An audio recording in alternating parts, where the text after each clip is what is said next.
Canyon Hills Presbyterian Church began as an idea and a vision of the old Los Angeles Presbytery and then Los Ranchos Presbytery. And in the 1978s, early on, a committee began to meet with the Harwells, the Coakleys, the Schmidts, and the Collins in the Harwell home in December of 1978 and January of 1979. We had grown to a marvelous 5 or 6 or 8 families, and so we began worship in what used to be the community room and a bank that was on this corner, now occupied by AT&T. And we were there for 2 months. We had gotten all the way up to 43 and had run out of room there, and it was from there that we went from this first stop of worship to the second one being over at El Rancho Junior High.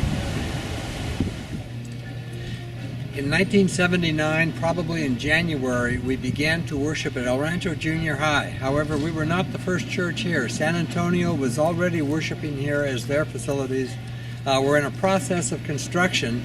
So they had the larger auditorium here, and we were going to get the lecture hall. And in the journey of Canyon Hills Presbyterian Church as a worshiping community, if our first stop was at a bank, now an AT&T store, and our second was at El Rancho Junior High, this was our third stop, and by now we had grown to be able to occupy this particular room over here and have about 200 people in worship on any given Sunday.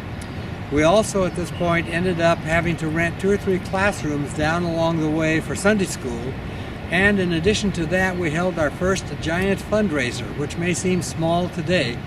But Rich Egan helped us find a way to purchase a large organ and then a box in which to store it here, so that we had finally a real organ. We had all of the accoutrements that go, including classrooms that go with the church that's beginning to mature and find its way.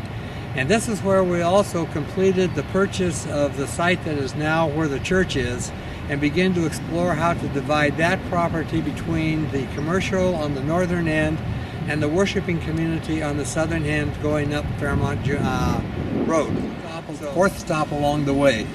We were to be in the sanctuary on the first Sunday of December. The only problem was that the fire marshal said that we didn't have all the necessary stuff to protect the church inside. So we had to scramble on Thursday, borrow chairs from every church that we could. We ended up setting up for about 200 people out in the parking lot out here on Sunday morning. And the sermon happened to be, since it was Sunday of Advent, no room in the inn. It fit really well for where we were, and from there, the next Sunday, we were finally in the sanctuary, still somewhat incomplete, but back in the sanctuary. And so, after Joel asked me about how to put together the history of the church, I began to ask myself other questions that I never had thought about when I began. In the preparation for it, I went to a seminar where I learned that if you take new church startups and pastors, half of them divorce and half of them leave the ministry for good. It's not the opposites. Sometimes it's the same person in both situations. Barbara and I survived, and the church survived. And as I look back on it now, unconsciously, I think my first task was, how do you build community with people that you barely know? How do you find people who live in the canyon who might be looking for some kind of connection? The canyon was relatively new. San Antonio was a bit ahead of us. Hepatha was the oldest church in the canyon at that time. And I think what happened was I set out quite unintentionally to start drawing connections between people and ideas, dreams and hopes, past and future. I got very lucky along the way with some of the people that I met, and I would really hesitate to name one family or another because almost everybody somehow was so incredibly important. We started with worship.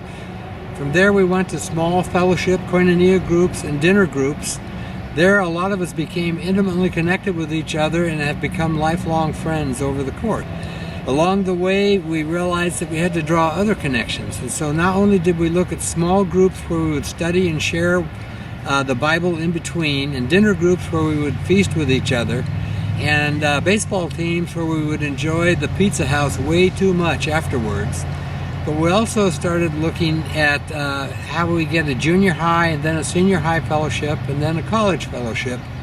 And so for a while there, I found myself running from all of these things to all of the next things.